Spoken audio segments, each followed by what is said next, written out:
Coucou les amis, alors j'ai une question à vous poser. Est-ce que vous aimez les plats à base d'aubergines? Eh bien si c'est oui, si c'est le cas, restez avec moi dans cette vidéo. Je fais un caviar d'aubergine à tomber par terre. Comme d'habitude, une recette super simple mais hyper bonne. Si vous avez les ingrédients qu'il faut, faites-la au plus vite. Surtout par ces temps de chaleur, ça se mange aussi bien chaud, tiède que froid. Donc pour ça, il vous faudra tout simplement des aubergines que vous allez couper en deux. Vous allez les fendre, les strier et mettre un petit peu d'huile d'olive dessus sur une plaque allant au four. Vous allez laver des tomates, laisser leur peau et des têtes d'ail également. Vous mettez tout sur la plaque avec les aubergines. Vous huilez tout ça avec de l'huile d'olive et vous mettez à cuire au four pendant à peu près une trentaine de minutes à 250 degrés. Voilà, donc là c'est cuit, je les ressors.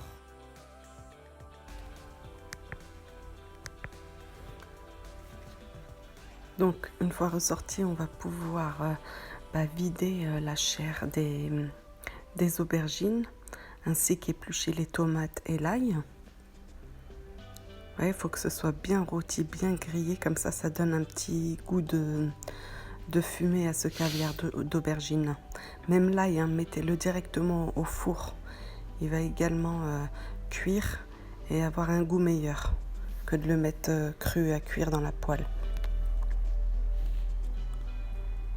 Donc là, je vais m'atteler à vider mes aubergines. Je prends tout simplement une cuillère. Vous pouvez le faire à la main également. Et vous grattez l'intérieur. Et vous videz ça dans un saladier où vous voulez. Et comme ça, bien rôti au four, c'est très facile à enlever. En fait, l'aubergine est pratiquement cuite. On va également couper nos tomates, ainsi que l'ail. Ouais, l'ail, il a rôti au four. Il est hyper facile à enlever de sa coque, de sa peau. Mettez pas mal d'ail, mettez au moins 4 ou 5 d'ail pour 5-6 aubergines et 6-7 tomates. Donc, très important, ajoutez de l'huile d'olive. Ça, c'est le caviar d'aubergine, ça se fait qu'avec de l'huile d'olive. Voilà, et là, on va pouvoir mettre ça en dernière étape à cuire dans une poêle d'ici pendant à peu près 10-15 minutes. Que ça compote un petit peu, que ça devienne presque comme de la purée.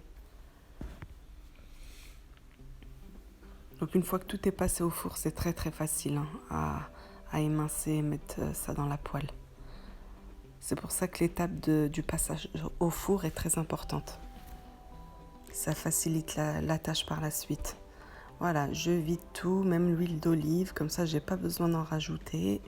L'ail, les tomates et j'assaisonne bien sûr avec du sel. Moi je mets un petit peu de piment fort. Moi je trouve ça fade un caviar d'aubergine si c'est pas un peu pimenté. Du paprika, du poivre et on va mettre également du cumin. Dans le caviar d'aubergine, en tout cas pour les Marocains, on met toujours du cumin. Voilà, et puis il n'y a plus qu'à laisser compoter pendant 10 minutes, un quart d'heure, en mélangeant de temps en temps et en écrasant également. Faut pas qu'il y ait de gros morceaux. Qu'il y ait des petits, c'est pas grave, mais pas de gros morceaux. Il y en a qui font même ça en purée des fois. Voilà, et c'est prêt. Donc c'est vrai que c'est une recette bien estivale. Alors, comment vous pouvez manger ça? Moi, j'ai rajouté un petit peu d'huile d'olive comme ça, crue. Ça donne encore plus de goût. Moi, ce jour-là, ça se mange pas tout seul, évidemment. Ce jour-là, j'avais fait du poulet rôti avec des frites et une salade de tomates. Je vous montre ça tout de suite. D'ailleurs, j'avais très mal filmé. J'avais pas mis mon appareil du bon côté, donc on voit mal. Vous voyez, j'avais fait du poulet rôti. Ça s'accompagne avec ce que vous voulez. Avec de la viande hachée, avec des escalopes. Vous faites ce que vous voulez avec le caviar d'aubergine. Et voilà la salade, la fameuse salade de tomates. J'avais mis les poivrons que j'avais grillés. J'en avais gardé un petit peu et que j'ai mis dans la salade. Ça aussi, c'est vraiment divin, les amis. La salade de tomates à la marocaine. Donc ça, j'avais fait une sauce aux olives pour le poulet. D'ailleurs, vous avez la recette de mon poulet aux olives sur ma chaîne si vous voulez voir comment je la réalise. Et des frites. Voilà, un repas bien complet qui fait plaisir à tout le monde. Donc voilà avec quoi j'avais accompagné mon caviar d'aubergine. Je vous laisse sur ces images, les amis, puis je vous dis à très bientôt comme d'habitude. Et merci d'être aussi nombreux. On a dépassé les 4300 abonnés, c'est énorme. Merci vivement. À bientôt.